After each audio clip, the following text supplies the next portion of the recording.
Hello, everyone. We're going to start with a video from Rabbi David Ingber welcoming us into the space, and thank you so much for being here.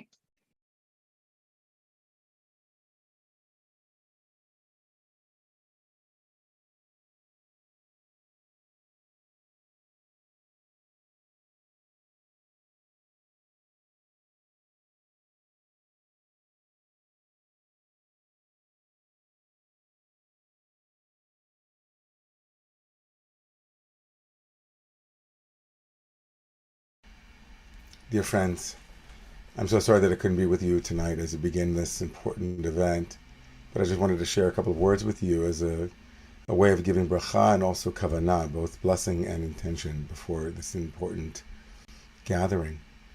We're at an inflection moment, of course, both in this country and in the global community. There's something profoundly important that our tradition teaches about this moment and about every moment of human evolution and consciousness, and that's this: is that God has, as it were, in our language, given each and every one of us a divine birthright. Our birthright is our voice, our unique perspective, our unique approach to the world in which we find ourselves. That freedom and that obligation to both find our voice and use it. To express ourselves has a concomitant obligation, which is the power of listening. That just as each and every one of us has that obligation to use that God-given birthright, that voice, to find it, locate it, express it, there's also an obligation that we have to make space for those voices, to make space for those perspectives, to make space, safety, security, a guarantee that you can trust that I'll listen. We might not always agree. We might not always see things the same way. But fundamental to the dignity of each human being is that we each have something to offer, something to say, a viewpoint that makes, as it were, God's world more inclusive and more manifest. Democracy, in my personal opinion, and I think in the opinion of our tradition, democracy, to some extent, the form of governance that honors the voices of the many, that eschews the dogmatic and despotic rule of the one voice or the one opinion, the one way, the only way is the way of Babylon or Bavel in the Torah. Not the actual place of Babylon, but the mythic story of the Tower of Babel. The power that each and every one of us brings to a text, to a world, is honored in our sacred tradition. The Talmud itself, our holy scripture, is itself a testimonial to the power of democratic voice expression. Opinions, left, right, center, above, below. The Talmud brings all of those voices together in a beautiful symphony of consonance and dissonance. It takes great trust in one's own voice and the trust in the other to express their call, their voice. And it also requires great strength, oz. Strength to demand that we make space for multiple voices, for multiple perspectives. Strength to stand up and to speak when everything says be quiet. Strength to encourage others to speak when people would like to shout them down. We live at a moment, a perilous moment, where we see everywhere the desire to use strength not to allow more viewpoints and more perspectives, but the absolutely heretical notion that there can be only one voice, one ruler, using force and coercion in which to inhibit the expression of our freedom and our divine birthright. And so I bless each and every one of you tonight that as we begin this important event and program from the Social Action Committee of Romemu, that it highlights that unique human dignity that is expressed in our voices, in our perspective, in our making room for one another in God's world. Blessings on tonight's program, and a blessings for all of us to have the strength to trust, to have bitachon, and to use our voices, our kol, to make a better world for all.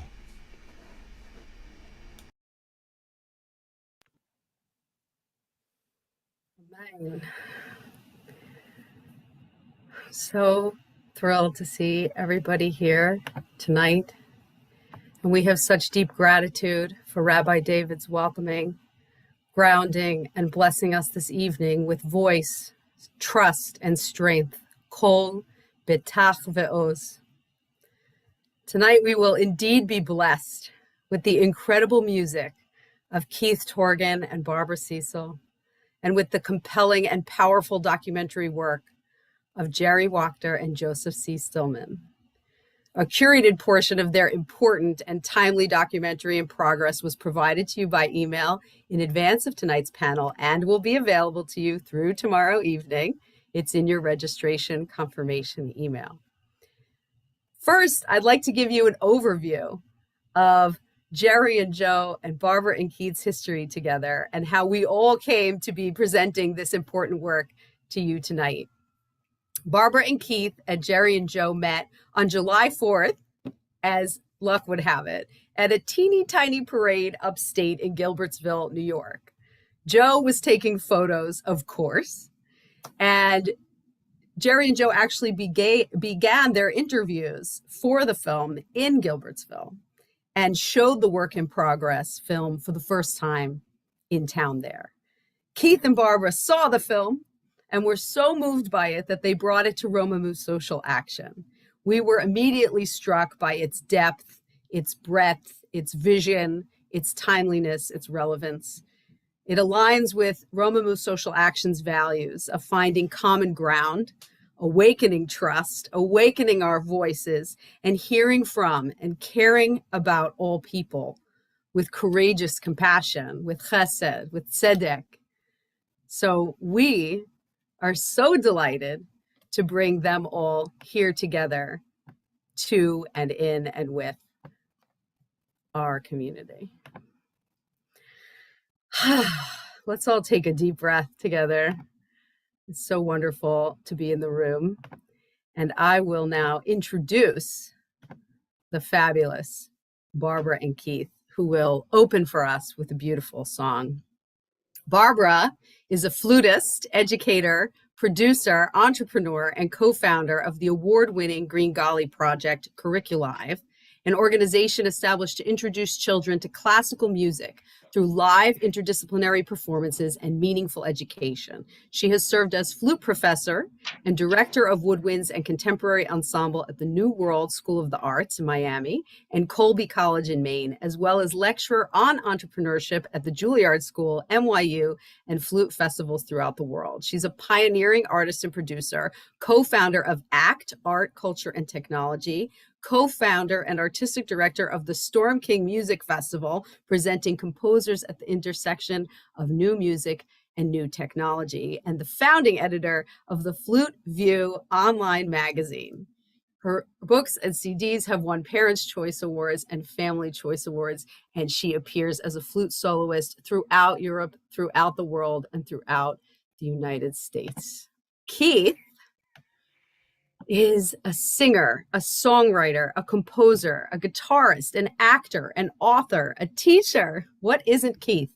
A storyteller, a visual artist who has appeared at hundreds of theaters, cabarets, universities, museums, schools, and libraries throughout this country and also around the world.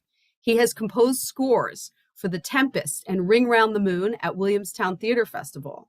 He's composed music and lyrics for Simply Elementary flagship program, There's Always a Dragon to Slay. It's a wonderful program. And served as founder and songwriter for Morgan, Torgan, and Terry, and has been a guest performer and writer for BMG's Early Years series. He's also performed solo in venues here in New York, like the Knitting Factory, and has written so many songs, is the author of all the Green Golly stories, including the Parents' Choice Gold Award and Family Choice Award winning Green Golly and Her Golden Flute, and has also led workshops in the US at New York University, College of St. Rose, and the San Francisco International Flute Festival, as well as in Beijing and around the world. I present to you, without further ado, Barbara and Keith.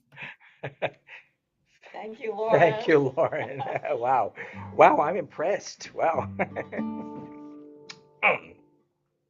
The only reason Barbara's standing behind me is for sound purposes. We are equal in this song. In fact, this song is really her song and her family's song that I was inspired to write. In 1936, my papa left his home. He had to get away from there or die. He sailed across the sea for a brand new destiny. Papa was my family's first American.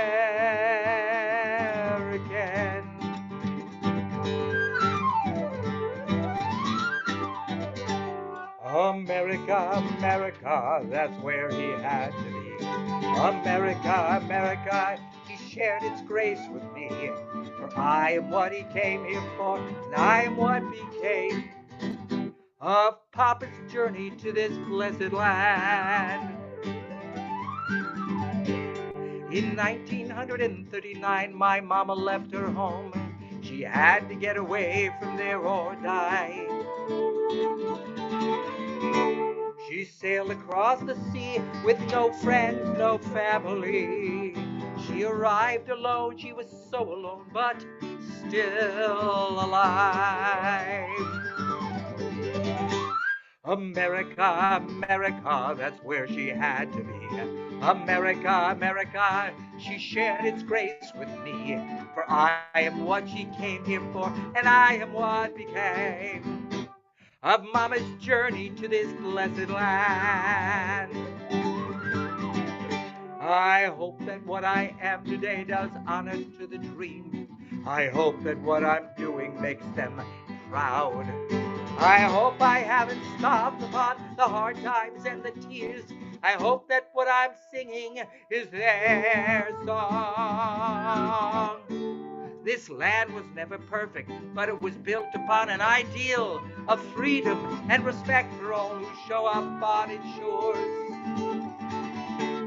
We have to keep that light burning steady, strong, and bright.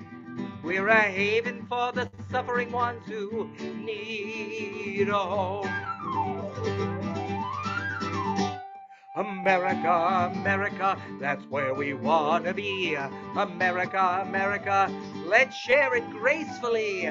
For that is what we're all about. It's the ground where we all stand. We're all refugees who've journeyed from a foreign land. We're all immigrants who've journeyed to a foreign land. It's a miracle we've made it to the promise of this land.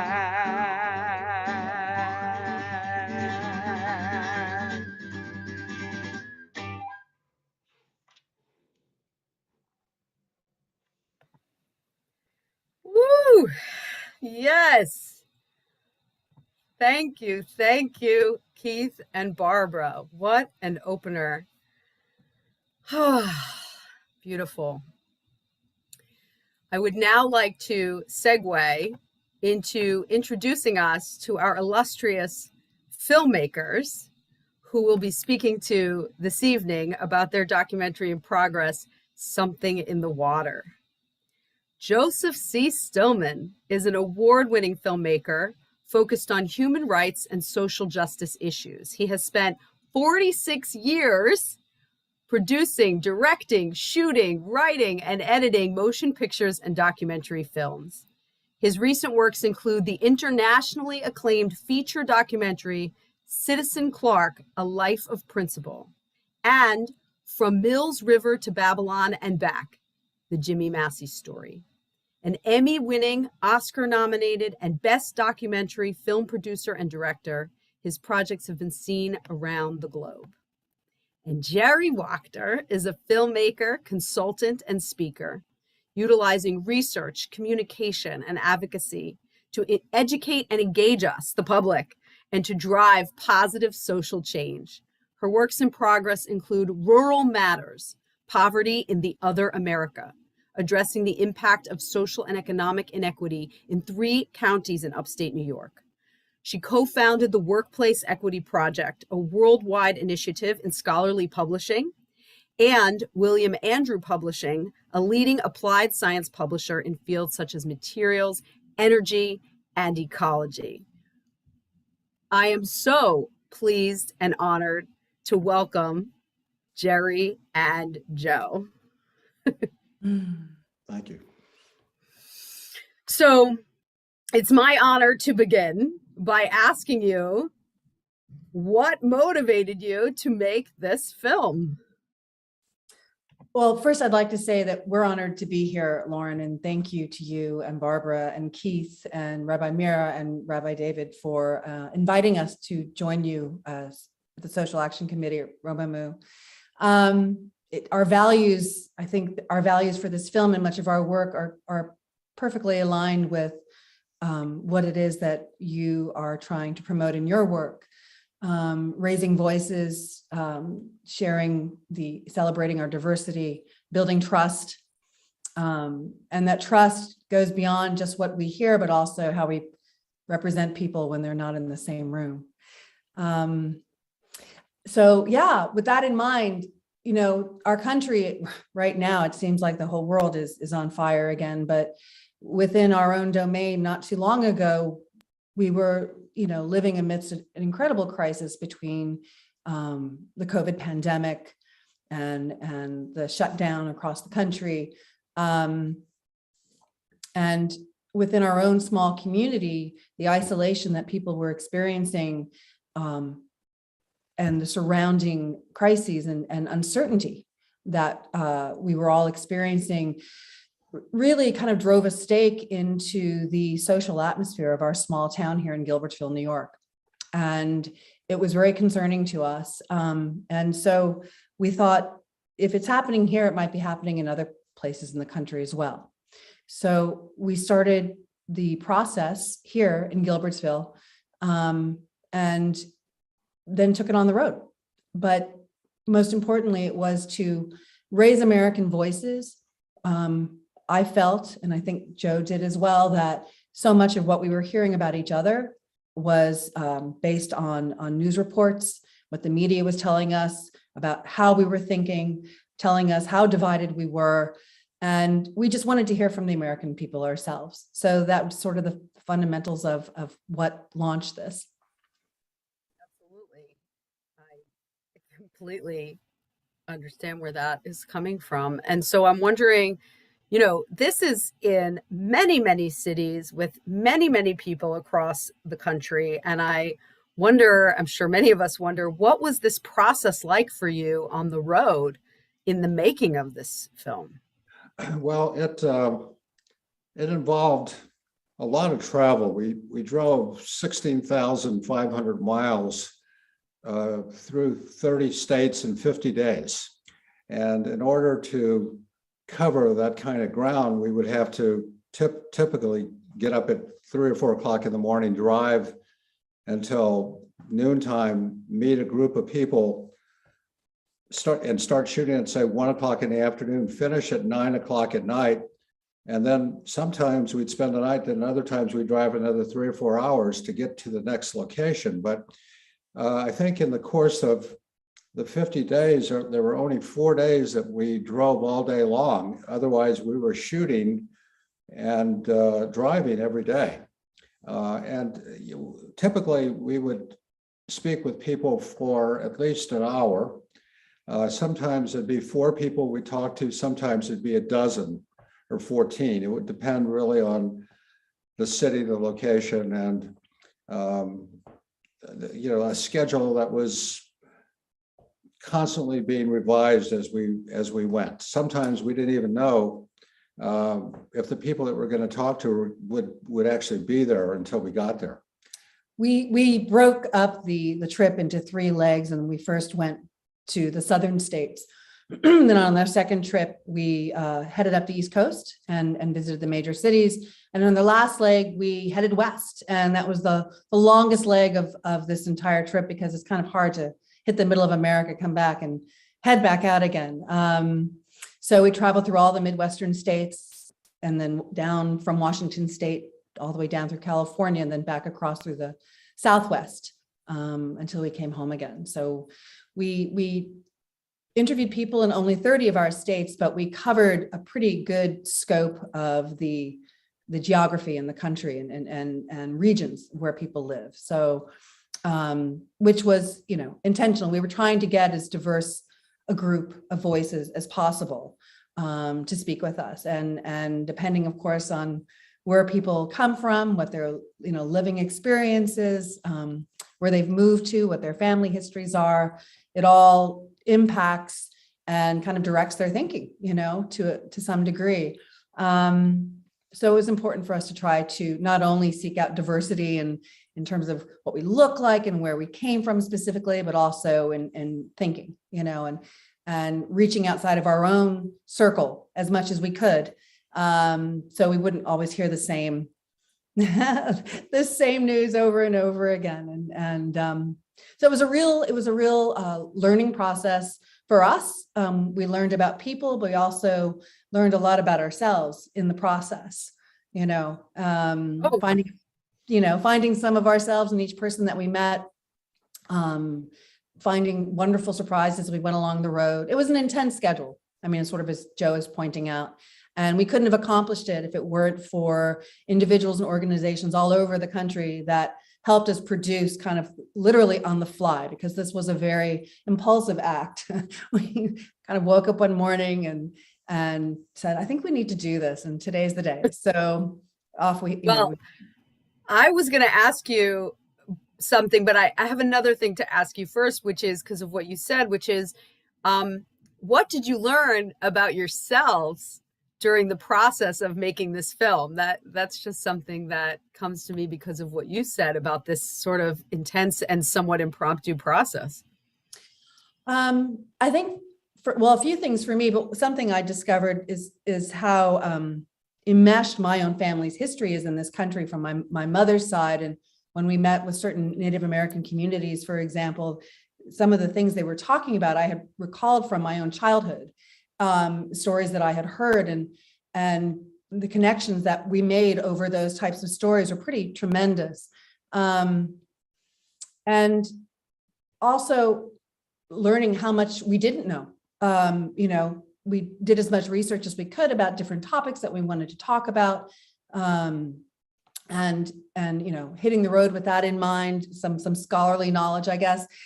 But individuals have their own perspectives, and sometimes when it comes to politics, for example, I don't consider myself a very political person, but along the road, I kept finding different ways of thinking that kind of help frame my understanding a little bit more about the political worlds, just specifically in that way.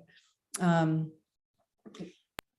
I think also we found out how little sleep we could get by with because we were on the road so much. But also the generosity and the hospitality of Americans across this country was just amazing. You have to remember that we made this film before, during, and after the 2020 election. So we were right in the midst of the pandemic. Vaccines were just not even available, I think, in some places at that time.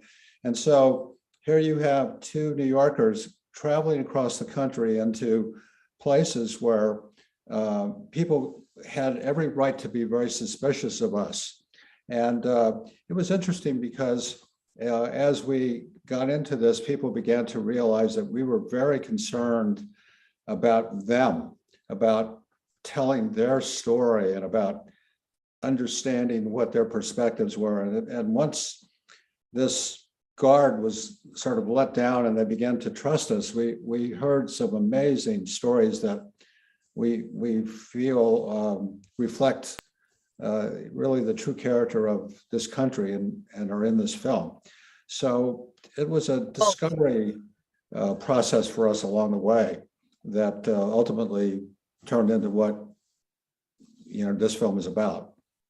And you've led me right into my next question, because that process just sounds so absolutely fascinating and multifaceted, with the different legs of the journey and the intense things that were going on exactly at that time. So I have to ask, what did you learn about America? Oh, America is complex. It's richly diverse. It's a land full of hope. It's a land that's grieving. A lot of people we spoke with are experiencing grief for perhaps their own family's history and contribution to some of the historical sins that we've committed here. I think there was a lot of angst in America that we noticed, that there's a lot of anger in places, and I think that people felt they had no control. They felt like in some ways that they were marginalized, that they were forgotten, that they felt neglected, and I think that in some ways the fact that we wanted to find out about them, I think gave some of the people that we talked to, most of them, an opportunity to express what was really happening around them, because depending on where you live and what your circumstances are, your perspective of this country it can be different. And we saw that, the regionality of a community has its own characteristic. And I think that the nuance of America is what we really probably learned the most about. I mentioned grief before, and one of the things that was compelling in this whole process was just to find out what people were grieving over, and a lot of men were expressing grief, which I found kind of surprising initially, and not quite sure how to handle that, but they were using their grief to, I guess, as you say, to use that to awaken the world to past atrocities, to build a hopeful future, to try to educate people around them, and that I found to be so genuine and sincere, that people were able to share that part of themselves with us, aside from the anger. Anger is often something that's easier to deal with than grief. And so I found it really heartwarming and a very deep experience for people to share that part of themselves with us. And the grief, if you saw the film, this is not an autobiographical film about the individuals we spoke with. This is a film about America and about people's perspectives about the country. And often these are sometimes the most difficult questions and topics to respond to, because they're often, as we see in the news media every day, or they can be divisive, and they can cause a lot of rift in communities. Our goal was to try to diffuse that and to create safe spaces for people to share these important perceptions that they had about what was happening around them in their communities, with their own families, and in direct response to America, and America as a democracy, America as a country that has, sometimes a tattered history, but also one of tremendous promise and hope. And that was perhaps what I came away with mostly, is that at least from all the people we spoke with, which there were 200, so we got a good taste of people around the country, that inside each of them, they're looking for that kernel of hope in this country, because it is a work in progress as well. And they all showed a side that there was a willingness and a desire to come to the table to try to find a kernel of ourselves and each other, right? So we can expand this kind of love and understanding, and going back to what Rabbi David was saying earlier, kind of awakening that, right, and building trust. So I can't expect to know what your lifetime experience has been, right? And what has shaped your perceptions if I'm not willing to listen. And so that was really kind of what I came away with, is that there's still a lot of hope and an intention to make good. Yeah, and also I think people were during this period were tired. They were exhausted of being isolated by the pandemic and their loved ones being sick or passing away. In some cases, people have lost as many as 6 family members. So, it's just like a very traumatic period, not to mention the tremendous division because an election was going on at the same time. And almost a 50-50 split across the country with respect to, where you stood politically. But, one of the things that we did intentionally was we did not ask people who they voted for. We did not ask for their political affiliation. We asked everyone the same 10 questions, and no one knew in advance what those questions were. The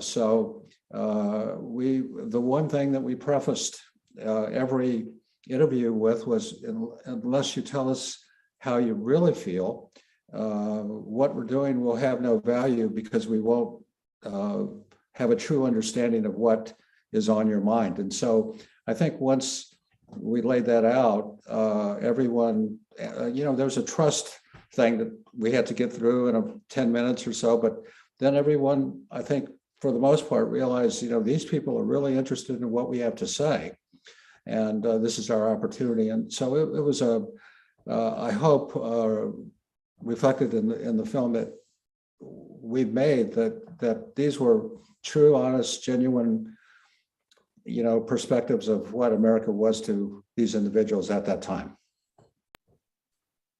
And a special time in our country you picked to do this incredible work. I mean, it was just really wide ranging. One of my favorite things that you just said was finding a kernel of somebody else in ourselves. And that's really what I felt as I was watching, that I could identify with a lot of what a lot of people were saying, and the grief that you're talking about that was coming up. To give voice to that is so important, and to allow people to, as you said, turn it to acting for voice and to lift each other up is really what we're here for. So we're just so happy to have you with us. I'm quelling. I can't stop. So what I'd like to do before we invite Barbara to ask some additional, most frequently asked questions to you, Jeri and Joe, I'd like to invite the audience during this portion to type and send additional questions you have, having seen the film or having listened to this conversation, to Rabbi Mira in the chat, if you can do that. And after Barbara asks some really frequently asked hot questions, we will ask some things of the audience, and then Rabbi Mira will share the questions from the audience. So again, type those to Rabbi Mira in the chat as Barbara asks Jeri and Joe some of the most frequently exciting asked questions. Thank you. Hi there, and thank you, Lauren, so much for this wonderful event, and thank you, Jeri and Joe, for your amazing film documentary and your gracious and deep answers to all of these questions, and your probing willingness to do that during such difficult times. So I have these really fun questions. How did you pick the title? Well, he's the brainchild behind the title. So. Well, during this time period, there was a lot of turbulence in the water, the undercurrents of adversity and of loss and of wonder, and so we just felt like there was something that was churning, that was bubbling below the surface and on top of it. And so we just thought that something in the water was a metaphor for what was happening in the country, and that's how we came across that name. Great, thank you. And then, how did you decide which questions to ask? Well, in order to build a narrative around America itself, we looked first to the Constitution to see what our founding fathers had written, and were both a bit inspired and also so disappointed, in the very first articles of our Constitution. So topics that were also of the moment, that were being discussed, that were being used or seemingly being used to try to divide us, in our social groups. So topics around racism, poverty, but starting with the simple and probably one of the most provocative of the questions was, what is America to you? Asking people, what does our country mean to you? How has the lived experience as an American provided you with your dream? Where do you fit into the scheme of the definition of America, and how do you define it as a country? And that simple question was just remarkable in the answers that it brought on. And that's where, I think we both discovered that each person we spoke with, regardless of the issues that we are all facing right now in this country, they find the hope in the promise of America. And even though we haven't quite fulfilled that, that there's still an opportunity to make good on that promise.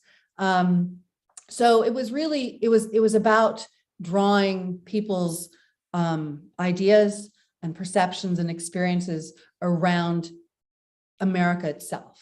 We also were really trying to find out if we had more things in common than the things that divided us.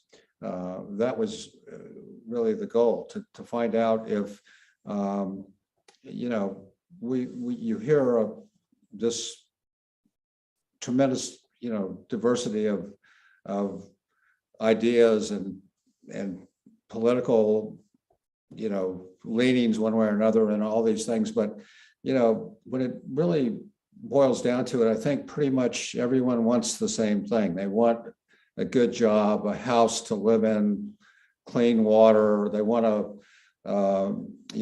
health care. We addressed a number of these issues in the film, and I have to say that going into this project, I wasn't sure.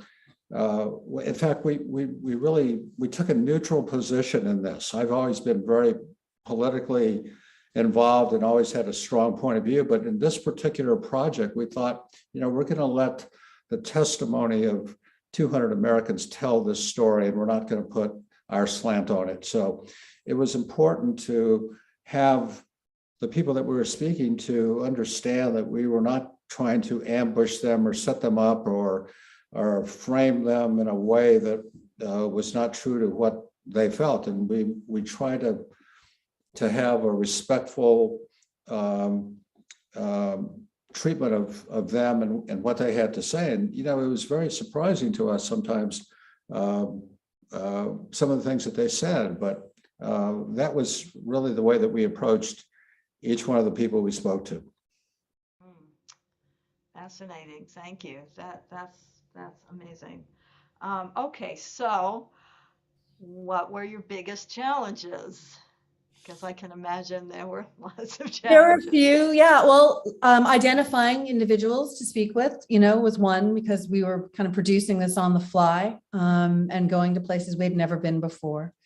So that was an initial challenge, which, even sometimes in the most challenging days, sometimes we would have booked an entire community, but because of COVID, because of the political climate, sometimes like a Cuban community down in Florida that we were going to go and speak with, COVID had just reached an all-time high by the time we were going to get to them.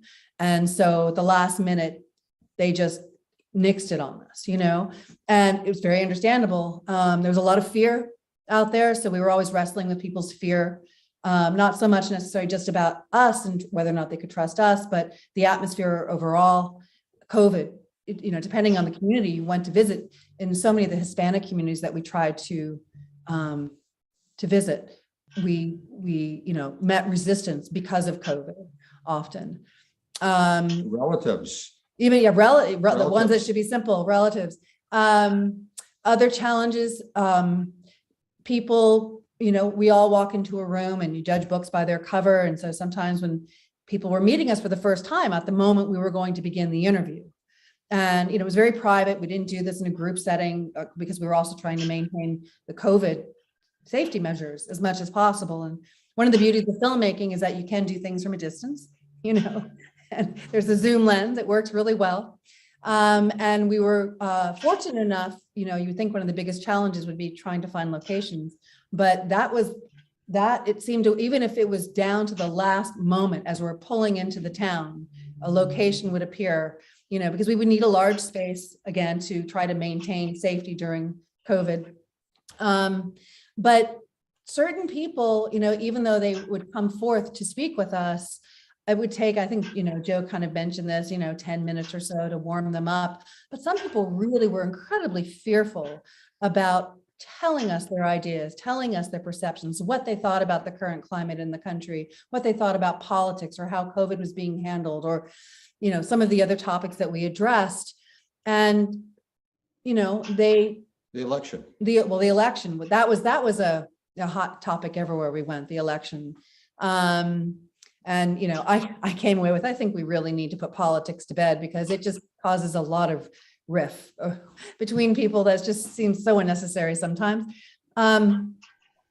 So those are part of the challenges. And then just some of the topics themselves, depending on where we were and their cultural backgrounds, even if they wanted to respond to some of the questions, they were really fearful about backlash they might get from their own community if it was to be known that they were talking to us, that they were sharing these ideas that they had, because they wanted to try to break out of this mold that they were living in and expand, kind of expand their world, expand their ideas, create a more diverse universe, if you will. And so there was all types of fear around people at that time when we were on the road. So that was definitely trying to break through that fear was a challenge. Sure. The other thing is that we decided to do this project at the last moment. So we didn't have time to apply for grants or to get a backer or anything. So we just went for it. And we just had to do it. It was either do or die kind of in a way in terms of this, particular time period. So I think that combination of urgency and trying to tap into the voice of people at this segment in the history of our country is what we feel makes this project hopefully special, and gives a perspective that quite frankly I think has a tremendous potential for understanding where people are coming from and realizing that we may live in different places and have different perspectives. We all, I believe, have more things in common than the things that divide us. And we have a lot of things to overcome, obviously, but I came away as I went into it with a sort of a cynical idea about the possibility, and I came away feeling very hopeful about the fact that we can achieve some level of respect and dignity for everyone. And I think that we have great potential to do that. Thank you. Thank you so much. I think you sort of answered this question, but if there's anything you want to add, how did you navigate during the pandemic? What was that like for you? If there's anything else you want to say about that. Yeah, well, we traveled by car to kind of, one, because it gives you more flexibility, but two, because it kept us in our own little safe bubble, if you will. So we had a whole production studio in the back of our car. Finding spaces that would be large enough to allow us to film safely. There was never an overlap with the people that we filmed. They'd come into a room, there'd be a chair, there'd be an overhead boom mic. They would sit down, we'd be 6 feet away, we had masks on. We asked them to take theirs off. We filmed them for an hour, then they'd get up and leave. And then 15 minutes later, another person would come. And so we never really had any real contact other than that 6 feet or 8 feet that we were from them. We did that 200 times, in the course of the project. And we did it with the assistance of Americans all across the country who thought this project was important enough to help rally individuals, find locations for us. Throughout. Joe, I think he drove all but 200 miles, and I was on the phone the entire time while we were in the car. So it was rapid work. I mean, a lot of things happened. There was Hurricane Zeta in New Orleans, and they had no power. They had no power for 3 days, and so the day that we were supposed to film, we were in Jacksonville, Florida, driving to New Orleans, and we didn't know. We couldn't get in touch with anybody that we had already organized New Orleans. But fortunately at the last minute, we were able to get through, and they still had no power except in one location. And so they helped us organize this space to shoot there, and everybody came to us. Everybody showed up. Yeah, and everybody showed up. So we literally did not know until 2 hours before we got to New Orleans whether we're going to actually be able to film anybody that day. So that was pretty typical of sort of arranging on the fly. People put us up, they fed us, Sometimes they packed meals for us to take. It was people were so kind. They thought you guys you're just working, you're not eating, you need to eat. And people were bringing us food to eat. It was we had the best food ever on this trip because everybody kept bringing us food. I think they felt sorry for us because they thought these guys must be crazy to try to attempt a project like this. But the hospitality in this country was amazing. But in spite of those types of either logistical challenges or sometimes personal challenges because of individuals' concern about participating in a project like this and how it might impact the impressions of their community about them, it just seemed every turn we took, there was a gift. There was something that was just placed before us, like in Jacksonville. The only traffic jam, 16,500 miles, was a 5-hour traffic jam, which completely obliterated our interviews in Jacksonville. So we hit the street, and who knows who you're going to find on a street, because that's not very much the way we conducted this, as you can see. But there we ended up meeting with 3 ex-prisoners in the park.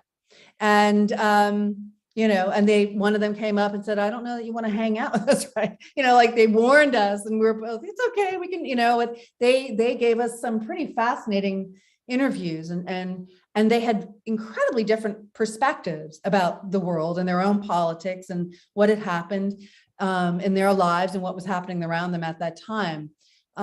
So sometimes it's a gift. Sometimes everything. There were so many gifts that came to us in the process of doing this. So even when there were challenges, there was also something else in there that was probably meant to be. And we had really good weather, even though we traveled from October to the end of March, of April. Yeah. So we just lucked out. We just really got lucky.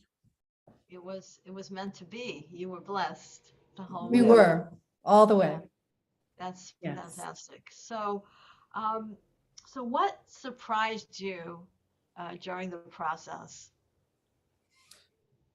Oh, I guess some simple surprises were if you listen to kind of the demagogues about how people who think about if they're a conservative or a liberal or what have you, people are much more complex than what we're always told. You know, we met people, I mean, again, we didn't ask people specifically what their political affiliations were, but they would often offer it to us.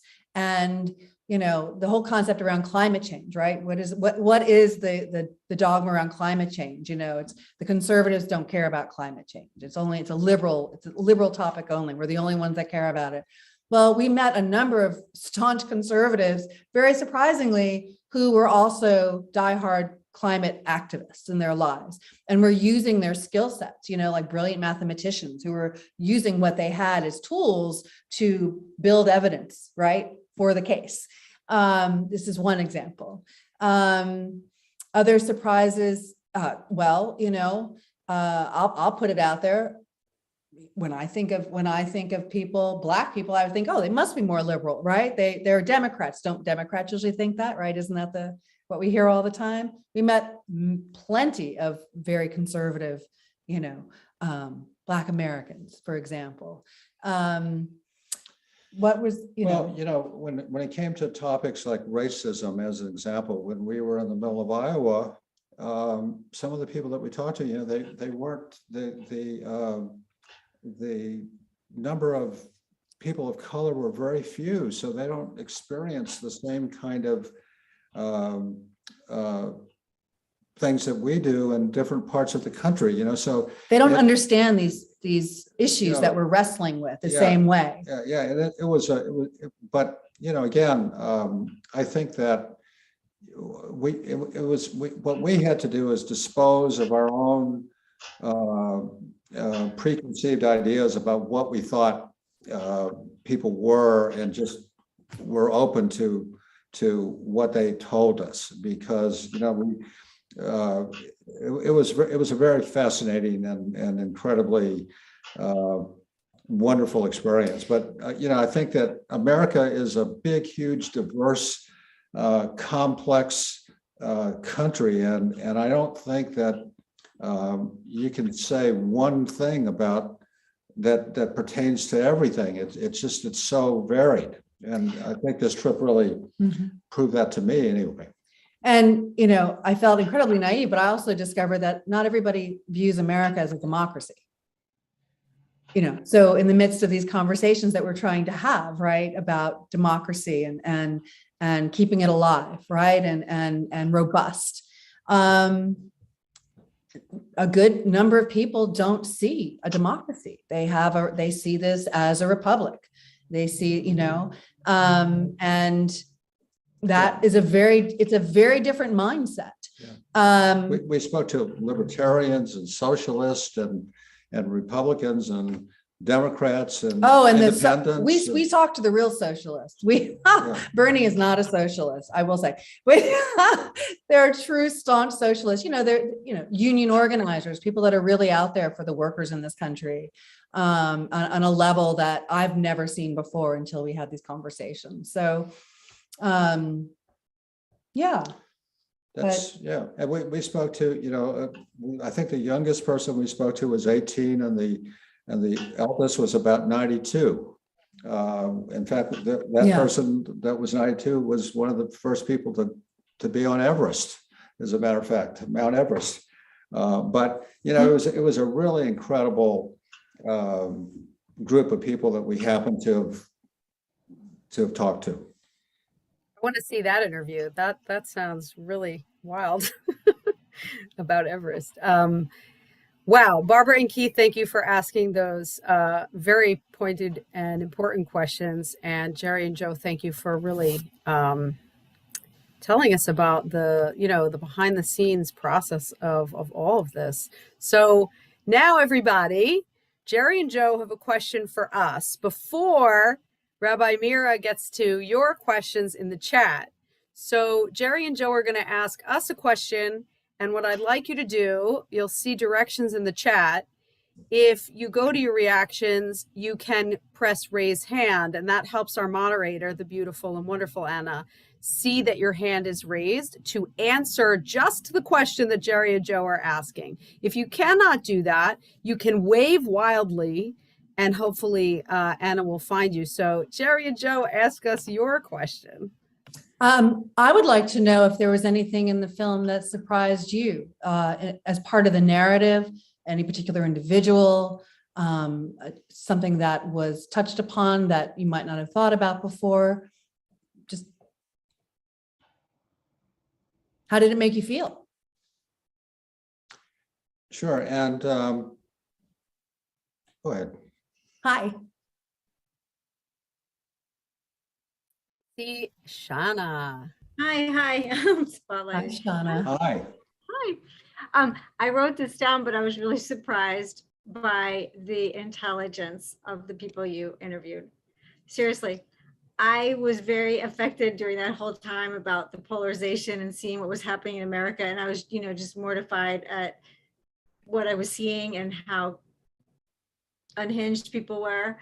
And I was so struck with this, that they were very deep and intelligent people, diverse people. And I don't think that Americans have ever actually been portrayed that way in film. And, I'm hoping that other people who see this get a different view of Americans from that, and a more realistic view, and real people, and not just celebrities, and not just social media and the news. I just was really impressed with that. And I was wondering how you found your people. And it gave me a lot of hope and actually reconnection to feeling a part of a humanity that I can believe in again.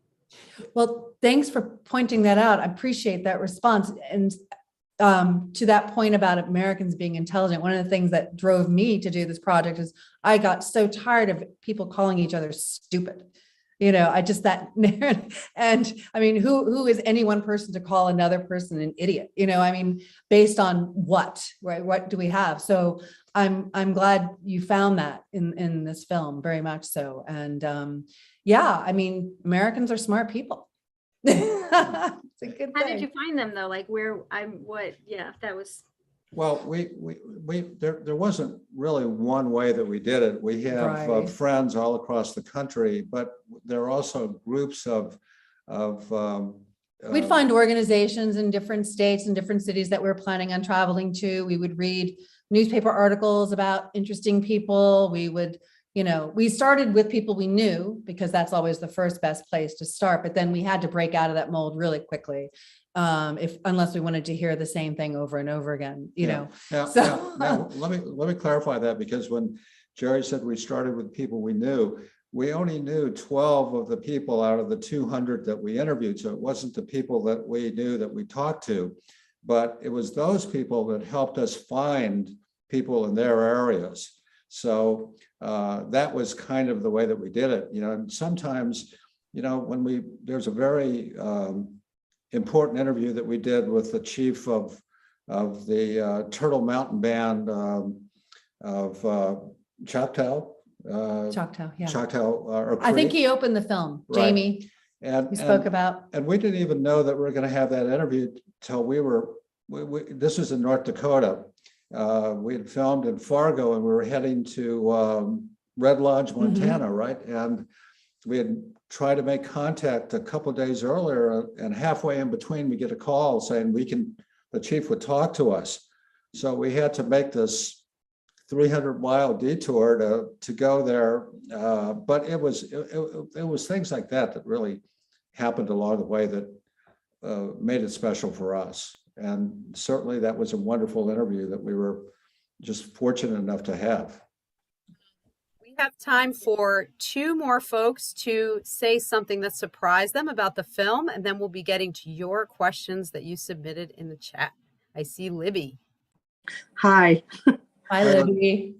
I guess the two things that really struck me was, I don't remember these people's names, but this Black man, I guess the question about how he felt about the police. And he said, well, I'm friendly. I talk to them. And I thought that was such a wonderful non-victim response, one human to another. Yeah. It really impressed me. I thought this is an incredible individual. And then the other thing was this white guy who became tearful about George Floyd. And it choked me up too, because they showed the picture, of course, that we all saw. And I thought, oh, that was really healing. I guess the other things that one of the people was talking about how he felt the COVID was politicized, and that and H1N1 that was, and he was so convincing that I actually Googled to see and there is a difference. COVID is much more contagious than that, but it just struck me how one can be so easily convinced for a point of view that isn't correct. Right. And that's one of the things that we did in this film, is that sometimes just because someone would say something didn't necessarily mean it was true, but Right. it was their perspective. So if they said something and we felt that it was important, then we would show a factoid that would counter that. Yeah. Or that would give a more accurate representation of what they were talking about. So, because as soon as you start to dismiss someone or write them off, or and if we can put ourselves in a position where we can listen to people that we don't necessarily agree with, we may end up, at least in our case, we ended up feeling like, they actually have some pretty legitimate concerns and things that we never thought about, that we kind of had written off to a certain extent, but were, real to them and to the places that they were. So it was a learning experience for us. I felt that overall, what people really want is change. That felt like the overarching thing. And I'm a therapist in New York City. And for that election, I had a patient who came in and told me that he had voted for Trump. And I think, and we didn't explore it, but, I think he knew that I probably didn't. But I felt that that was a sign he wanted change. He said he had voted for Obama, and then he voted for Trump. And I think that all those people in the film, too, they want something different. Yes. But I think the tragedy is that they don't know how to do it, how to get to it, and I think that that's the problem in our country, really, is that implementation. So we have time. So sorry, Libby. We have time for like one or two Libby. really. Yeah. Okay. Appreciate your feedback. It's Great very insight, important. Libby. Thank you. So happy you're here with us, Libby. We have time for one or two more. I see Nehemiah and Tal. If we can be very brief about something that surprised us, because we want to have time to get to a few questions from the chat, and then our illustrious closing song and all that good stuff. Hi. Who's Hi, going Tal. There you go. Hi. Tal. Thank you, first of all, so much for you being here and doing this work, because a lot of times, when filmmakers go out, you guys prepare the ground for like grassroots, amazing stuff to happen without even maybe intention. So thank you for that. One thing that is coming up very strong for me as I saw the movie and as you are speaking about it more, I'm originally from Israel and former peace activist. And, I remember the times when I was born and grew up, Israelis and Palestinians were much more integrated. Life was much more integrated. If people remember Israel in the 70s and the 80s. And over time, we were completely separated by war. By now, we are not allowed to go into each other's areas. We cannot speak to each other anymore. And what you're saying, what people are saying, in the movie, and what you were saying about how people were afraid to talk to you and such, that's really reminiscent to me of what we experienced in Israel, where our two people are at war with each other. And so it kind of saddens me to see this happening here, but also given that we're not bound by armies that are separating us, I'm hoping that, eventually the sides could come and, and I guess my question is if you feel that there's a chance to that, for people dialoguing with each other again. Well, yes, I think there is. And, with Biden in office, I think the temperature has been turned down a little bit. And, you know, it wasn't, with Trump, he was always pouring gasoline on the fire. But I think that, you know, we are in a period where I think people just were tired of the noise. They wanted to have, they needed a respite. They needed a break. And this particular period was sort of the culmination of three factors that were happening, you know, the election, COVID, and an economic downturn, you know, so the isolation was had a tremendous effect on people as well. So, but I think that, you know, we are in a period of where we're making an adjustment, and I think that there's less anger than there was during that time period. At least that's been, you know, my perspective. Jeri, what about you? What do you think? I think there's a real desire, at least among the people we spoke with, but considering the random chance of actually finding those individuals, that if anything, that their testimony is also an example of the way more of the country is thinking than we often hear about. So I'm hoping again that what we see in this film and what we were able to glean from the people we spoke with around the country, that there is a real desire to build unity, and to have those conversations and to spark dialogue. That you know, part and parcel was part of our goal with this film, was to create something that wasn't full of fuel, you know, and we didn't want to raise the temperature on these conversations. We wanted to really show that there's an opportunity to have this kind of challenging and oftentimes very difficult kinds of conversations. Respectful, right? Have a sense of respectful curiosity and open those doors to building trust, so that we can find those kernels, you know, in each other and about each other, because it's tremendous, really, when you can find things that are in common with each other. It pulls us out of our silos, you know, because something I think that the last 2 years have done has kind of pushed us all into these separate camps and, you know, our little safe spots, and people who are more alike than the other are grouping together more and more. But there's also a real, I think, foundation for change if people are just willing to speak with one another. And I hope this film sparks some of that sense of opportunity, if you will, you know, to do that. And certainly that's our goal with this project. Thank you so much. Nehemia, we are needing to move on unless you have a 10-word comment about what surprised you. So we'll unmute you just for a quick comment. Go ahead. Shalom uvracha. I did from the same project that you did in my way, from the comfort of my home, 3 or 4 hours a day. And I would like to make a comment and question at the end, if you allow me, not now. Thank you. Toda rabba. Sure.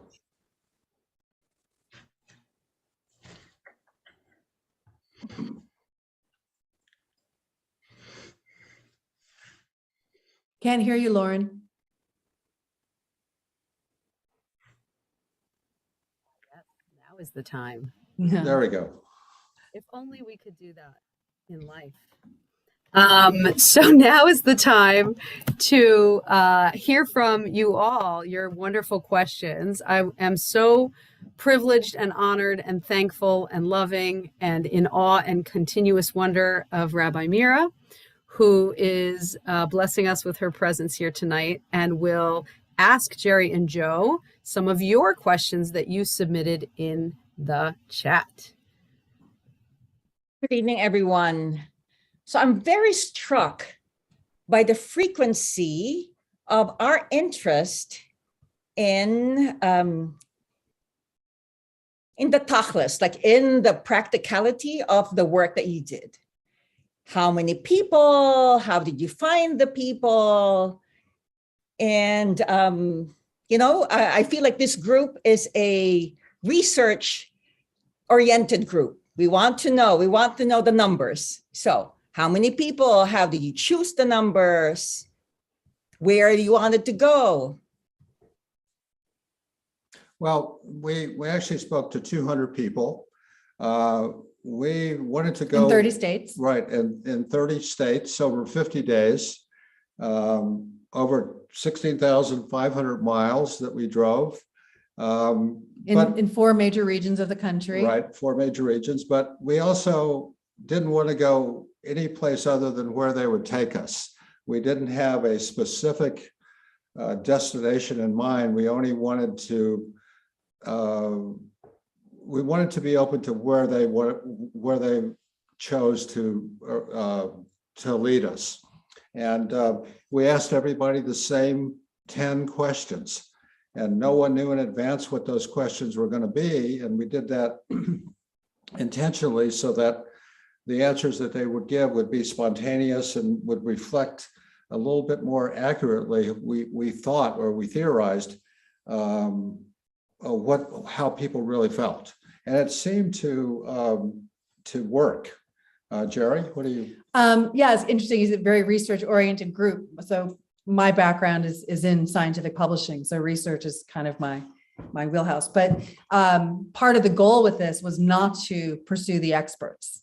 The goal here was to talk to Americans about their experiences.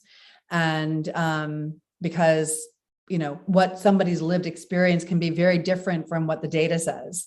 And, data in and of itself can also be reported, right, to support an argument in particular.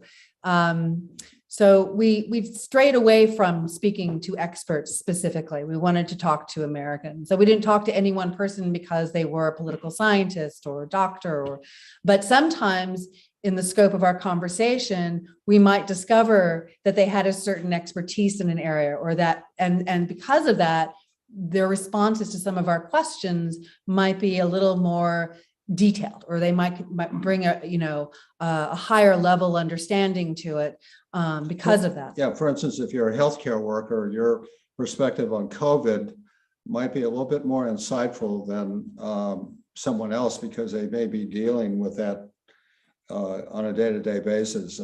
But we spoke to plumbers and farmers and Indian chiefs. And professors, rabbis, ministers, social justice activists, right. Young people, college students. One of the people we spoke to ran for president in the last election in the 32 states. She made it 32 on the states. ballot in 32 states. That's pretty impressive.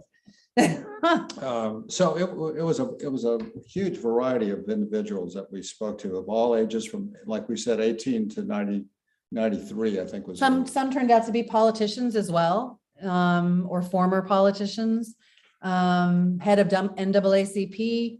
It was a real varied group in terms of their work life experiences. One of the people we spoke to is responsible for putting the rover on Mars, as a matter of fact.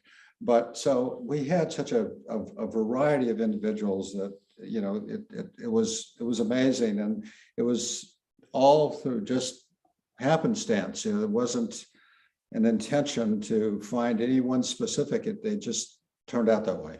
The intention was to bring as diverse a group as possible to the table. That was our main intention. So by region, that kind of happened by itself. If you're in Minnesota, you're going to bump into a certain type of person versus in Iowa, for example. Iowa was actually where we had one of our biggest challenges in getting people to speak with us, because as it was told to us, they're not interested in the diversity discussion. So, and that came about probably because they looked us up. And if anyone looks us up, he stands as a social justice advocate. And most of my most recent work over the last years has been specifically to advance equity in the workplace. So, from that perspective, some people were really suspicious of why we might have been there.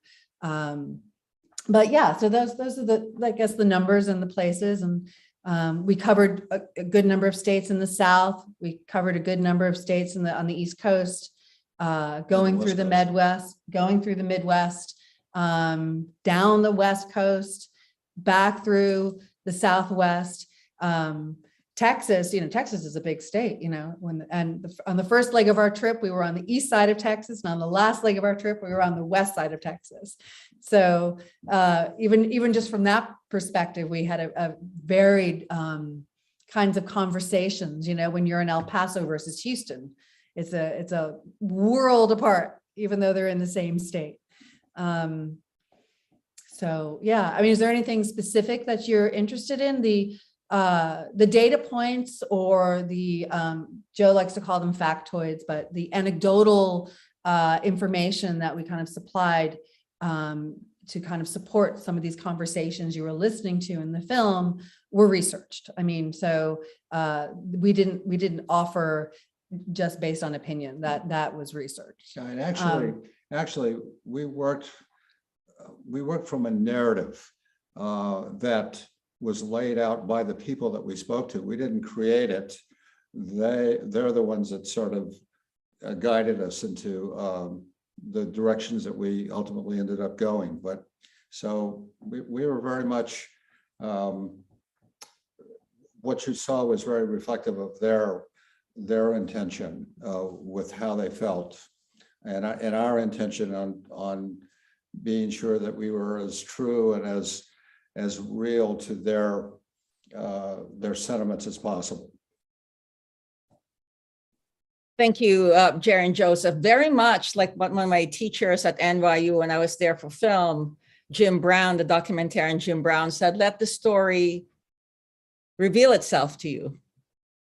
So I think our group here is satisfied. We are a group of people that need to know about the 4 questions, and that there were about, 15 sets of questions that will, act in the Passover service. I mean, this is a numbers-oriented group. And another question, though, that one of our guests here posted was about. So let me just scroll. Let me find this. And it is about, after speaking with so many Americans whom you felt had hardened and opposing viewpoints about what it means to be an American and what is best for our future. I mean, those are 2 things. What it means to be American, that's like a whole discussion. And then what is best for our future. Do you feel that there are any points of unity, or are we just too far apart? Well, I'd like to say we can find points of unity in every conversation we had. There's a love for this country that was definitely a thread throughout. People love America, and they also, at this time, are intentionally trying to find a way to make it a better place. What that means might be different for each person. So that's where I think some of our biggest challenges are going to come from, and how to bridge those conversations. Yeah, I think that's really accurate. I think, that our democracy is being redefined right before our very eyes right now. And it's a combination of all of these factors that people talk about in this film. But, it's this term that you keep hearing, this new normal, I think that is what everyone is adjusting to, what everyone is trying to get a handle around. And to answer your question about, are we too far apart to be able to find? I'm actually, I'm a relatively cynical individual in terms of, when I went into this project, I wasn't sure. When I came out of it, I felt so much more hopeful about the possibility. And I think that, if anything, the love for this country that we all share to one degree or another really became apparent to us.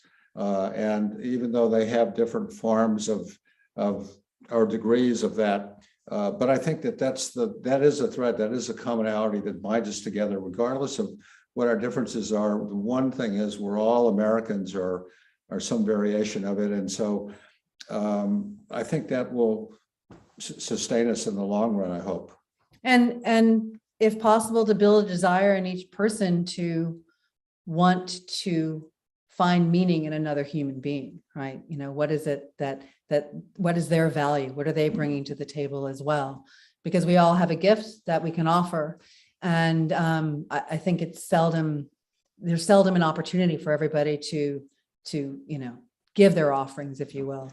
It's also, our country is like this film. It's a work in progress, you know, so there's still work to be done, lots, but you know, we feel like it's an important work that all of us have to do to realize what this country can be and is. Trust building, I think, is probably foremost a critical issue to tackle. Or we would say, you know, the beginning part of it, just relationship building. Yes.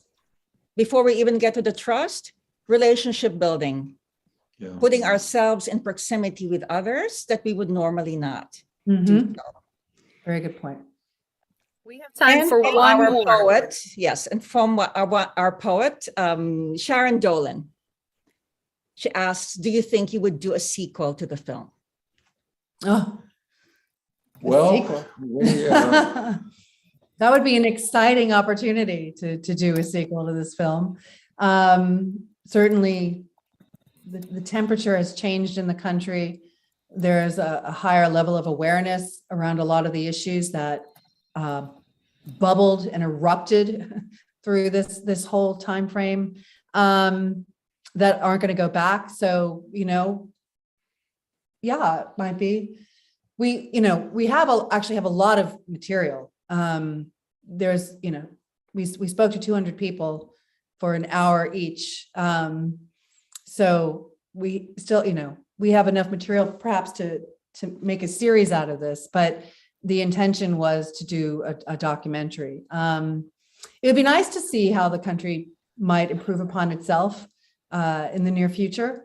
It would be a great privilege to be able to have that opportunity again. So who knows? Yeah, we were honored to be able to be in a position to be able to listen to what people had to say. And I think that probably is the defining thing that we hope this film provides, is an opportunity to listen to people and learn and hopefully make this country a better place than what it is. Thank you, Jeri and Joseph. Thank you so much. And we move on. Thank you, to the next part of our program. Thank you so much, Rabbi Mira. Wow, you've picked some awesome questions. And again, we know that there are a lot of questions, and we're sorry. We would love to stay all night. Bar mitzvah length programming is wonderful, but we'll have to move on. So what I want to let everyone know is that we're about to have another amazing, wonderful closing song by Barbara and Keith. And then we'll give our very important thank yous to everyone who really worked hard to make this program possible. And then we'll have a beautiful, poignant, relevant closing benediction from Rabbi Mira. And then we'll open the chat for you to give appreciations to everyone who's presented tonight and say goodnight. It should be just a couple minutes, and we're really glad that you're all still with us. So without further ado, our opening song was America, America, and our closing song is Freedom. People are uncomfortable with other people's ways. They want the other guy to be like them. And if they cannot change the other guy, they want to hurt them or send them very, very far away.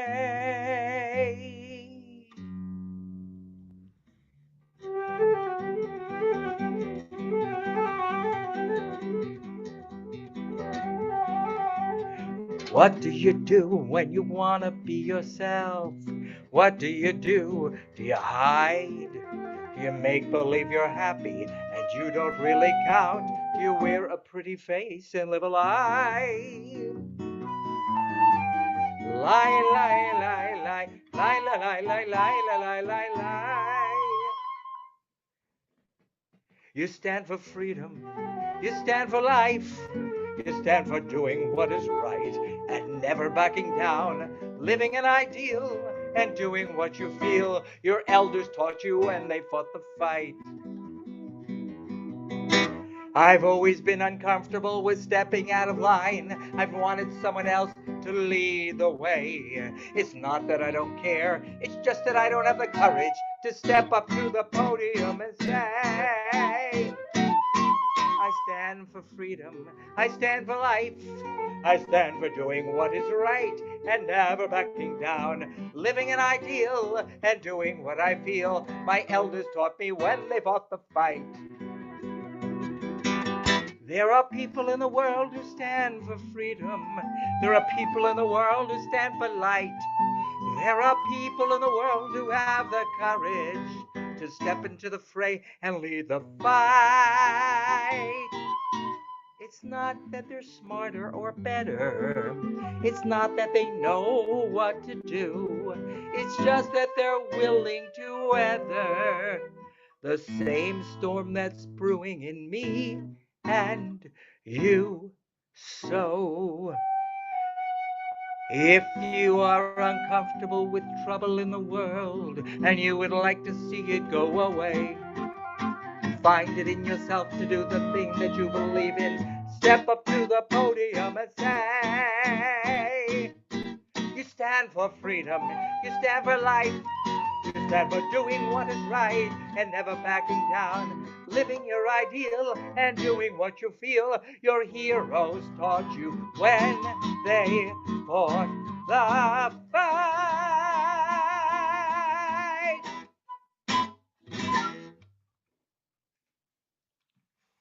Woo! Thank you. Thank you so much. And thank you, Lauren, and thank you, our wonderful community, Yeah, for listening today. to yeah, this. Laura, you've done a fabulous Unbelievable. job of putting this thing together, and we're so glad we got to meet Joe and Jerry, and they've become such good friends. So thank you Oh, for this. we're so honored. Yes. Thank It you. was our honor to be here tonight, for sure. Thank you for inviting us in.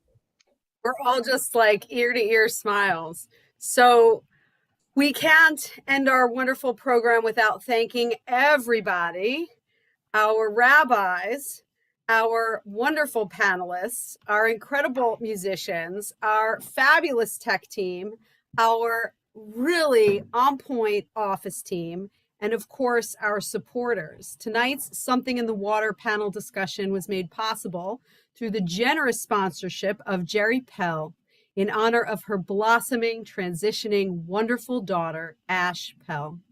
And we'd also like to thank contributors Doug and Roz Jacobs and Robert Rieger for their generous support of our Social Justice Fund. We cannot do it without you, and we appreciate you all. We also want to thank everyone who's here right now, but we're going to get to that a little bit more later. I think I have one announcement, which is that the Social Action Committee is hard at work, always in the kitchen and with prison reform group forming as well. Please stay tuned for information about our upcoming initiatives, including an immigrant and refugee action partnership with Roots Refuge and Lab Shul, possibly on time for or slightly after Refugee Shabbat and the month of lifting up people who are coming to this country in the ways that Keith has sung about tonight and in the ways that the film highlights as well.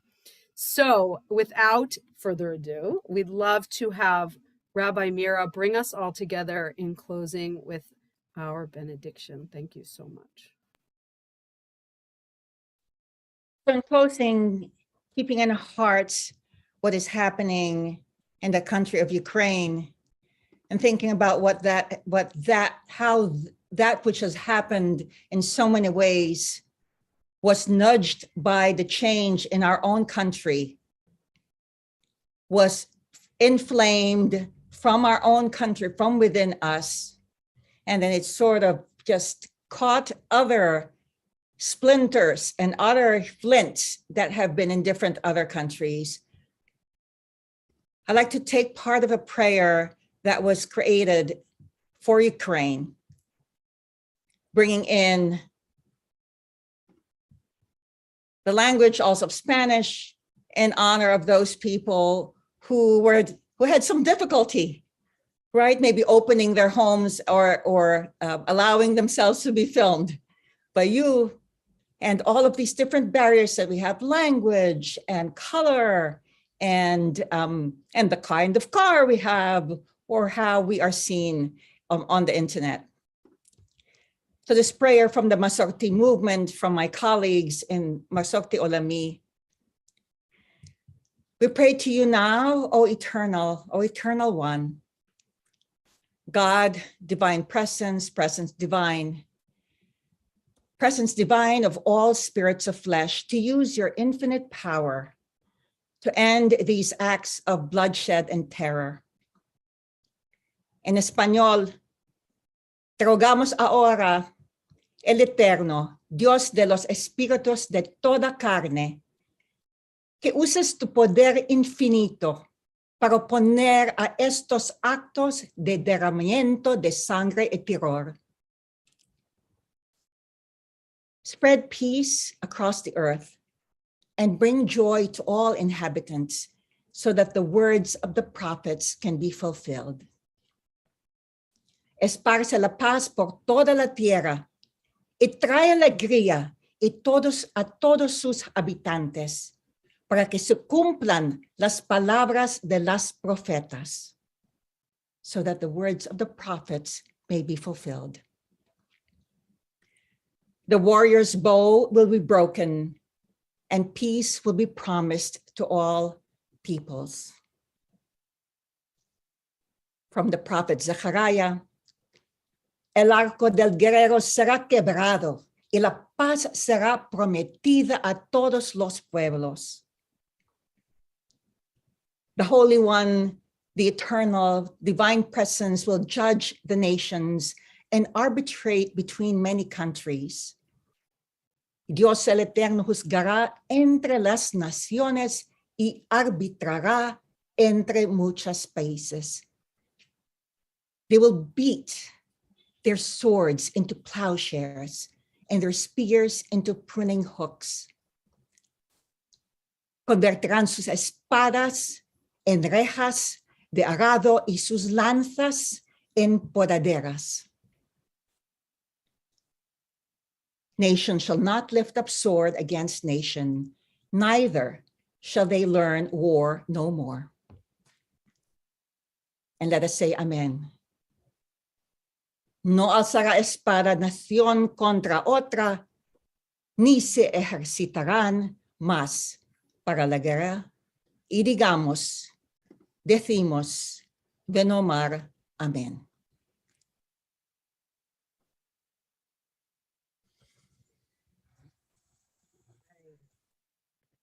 Our thoughts tonight and at this time are with Ukraine, with all those in all countries and our own who are struggling, and with all who are fighting the good fight for democracy. We want to thank you all once again for being here together with us tonight. And we'd like to invite you in this moment to, when it's available, write your appreciations for Jeri and Joe, for Barbara and Keith into the chat. We all want to express our gratitude for your having spent the quality time with the film and with us this evening. It's just such a joy to be with all of you. So we'll let that come in for a moment while we scroll through, and I invite everyone who might not have their camera on to turn it on so that we can scroll through and see each other for a moment before we say our good night. We want to wish everyone a wonderful evening, a continued journey of health, peace, joy, and love. I feel so blessed to be among these amazing humans who are doing such wonderful work. And truly, truly lucky to be with you all. So we're just going to let some of these flow in.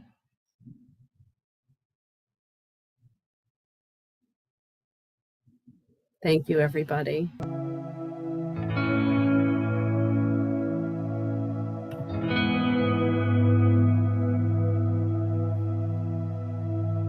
Scroll through, see your neighbor, read the chat, presenters, we'll save it, but read it also. It's the end of the night at the door where we all hug goodbye.